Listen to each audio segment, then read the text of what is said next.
Hi, I'm Lindsay Engel with IPO Wines, and today we're here with Paul Sloan from Small Vines. Thank you so much for being here today, Paul. My pleasure. Thank you for having me. So Paul is doing some really innovative stuff in Sonoma, all the way from the vineyard to the actual winemaking process. So it's really exciting for us to be working with your wines. So today, why don't you start off by telling us where the name Small Vines comes from, and also how it relates to your viticulture practices. For me, I started off as a sommelier in the restaurant industry, and I really started researching what was happening in Burgundy. How the vineyards were planted became the most intriguing aspect to it, because we had already brought all of the fermentation techniques and a lot of budwood over, and the cooperages, we were using French oak barrels. So, to me, the only thing we weren't really paying attention to was how they were planting their vineyards and how they were very sensitive about how little fruit you should have on the plant in order to make quality Pinot Noir. Every time I would go to Burgundy, they referred to the type of vine and the type of vineyard as Le Petit Vigne.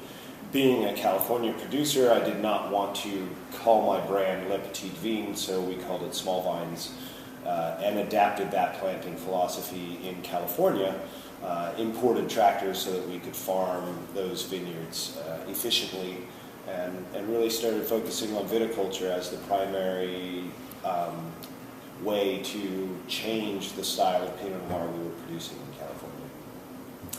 So.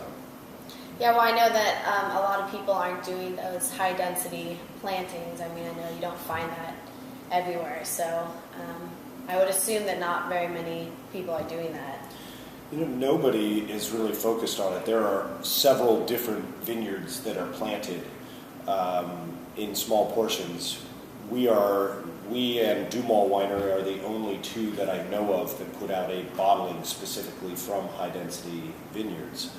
And, I don't really understand why. A lot of it is because of equipment and mechanization. I think that people who are farmers generally have their equipment to farm, and they're building their vineyards around the equipment. Whereas I started not having any of that, and I built the vineyard around my philosophical ideals, and then found the equipment that I needed to farm. So kind of a different approach. And I don't really see people tearing out their vineyards to change to the spacing, even if they see something intriguing in the wines. It's too big of an investment to just tear out. So I think as time goes on, as generations pass, the vineyards will get narrower and narrower in our area. Some people are doing new plantings and paying attention to the spacing with the new plantings, but the vast majority of vineyards are still going in at a fairly wide tractor row. So that's, I don't see it changing quickly, but growers tend to think that we're a bit odd, but winemakers get it, and winemakers, are very interested in what's happening. So it's kind of a different aspect that way. So I know that you were farming for a long time, so what made you decide to take the step into the winemaking aspect? From day one, from the beginning of planting the vineyards, the idea would be that I would save money from the farming business, which was kind of a daily cash flow business, and produce wines from those vineyards. So for me, it was always the desire. I had two decisions. I could either bring on an investor and I could do things more quickly, or I could just do it kind of through sweat equity and saving the funds that we were making from the vineyard management and development company, and then start putting that back into producing wine as time went on. And that was the decision my wife and I decided to do. Really focus on getting the viticulture as good as we could get it, and then slowly grow our brand, focusing on the farming and learning what winemaking techniques were really going to enhance the viticulture we were doing. And that it takes time. So, I could have grown more quickly another way, but I think we're really understanding what we're wanting and how to get it, by growing a little more slowly. This is not a fast business. This is not a .com business where if you're not financially successful in 6 months, you close the doors. This is I'm now in 14 years of planting vineyards and farming, and you talk to the Burgundians, they say it's when the vines are 25 years old that interesting wines really start being made from those vineyards. So, luckily I started fairly young, but it's a very slow process. You plant a vineyard, 4 years later you get grapes, 2 years after that you release a wine from those grapes. So that's a 6-year spread from planting a vineyard to the first wines being on the market. So, that's it's a pretty long-term investment. So Right. Be patient, grow slowly, make good decisions, and focus on the farming. So. Right. Well, some of you may not know there are not a lot of grower-produced wines out there. So that is what Paul does. He's the owner, the winemaker, and the farmer, which I think is really great. Because then you can make the decisions, from the start to the finish, which I think is really cool. It's not something you see every day. So. Yeah, it is. Truly, majority of California is a negociant producer.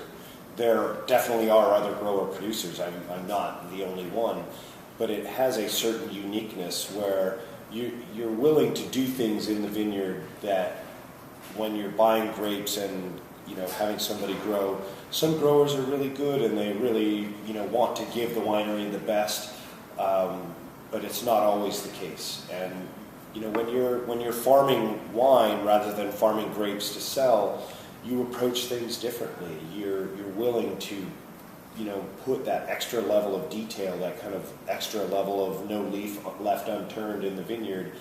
And I really feel like I don't have to make wine when I do that. When I spend the time that I need to spend in the vineyard, the wine becomes what the vintage gave us, rather than me trying to.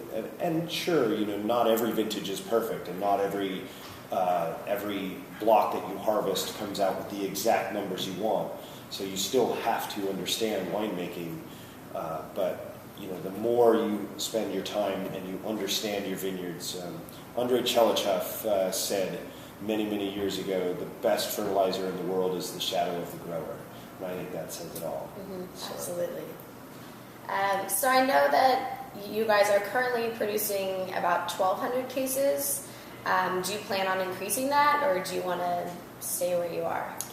No, I would say ultimately our plans, and with the vineyards that we now own or lease, we could produce between 3,500 and 4,000 cases of wine. So slowly and intelligently growing into that quantity, it would be, that's our goal. Maybe the 7-year plan or the 10-year plan.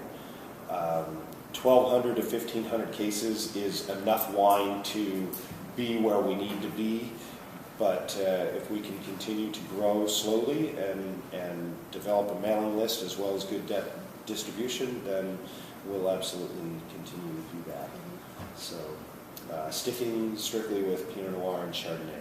So. Right. I did hear you were going to be releasing a Chardonnay soon, so how is that going?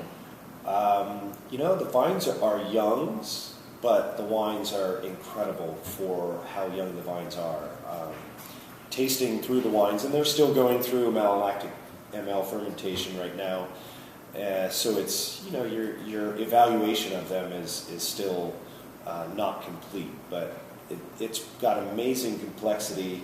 The level of minerality, which is what I love in great old world Chardonnay, is amazing, and I think we really captured the fruit at the right time, where you've got this bright, good acidity, bright fruit with great minerality on the backside.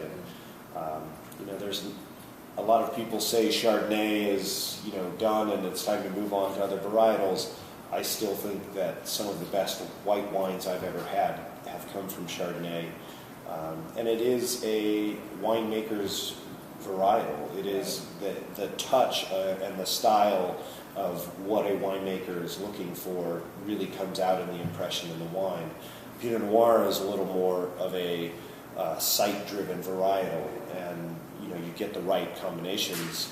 But Chardonnay is a little bit more of the touch of the style of the winemaker, and we're really looking for a old world style Chardonnay, and I think we're capturing it. But I have a lot to learn on this one. Well, I can't wait to try that. So. I'm excited for that. So my final question is, what is your favorite bottle of wine, and what song would you pair with it? That's an interesting question. I couldn't say what my favorite bottle of wine is, other than small vines, of course. Right. If I were to pick a wine, I would say grower-produced champagne would be the direction I would head. I think that they're interesting, they're lively, and a lot of complexity. So if I'm looking to put a bottle of wine in my cellar right now, that's what I would be looking for. So, and what song would I pair that with? Wow, that's a good question. I'm a fairly nostalgic guy, so Frank Sinatra or something like that. Champagne and Frank seem to go hand in hand. So, but that's a great question. Yeah, that's a great answer. I think that's Frank and champagne.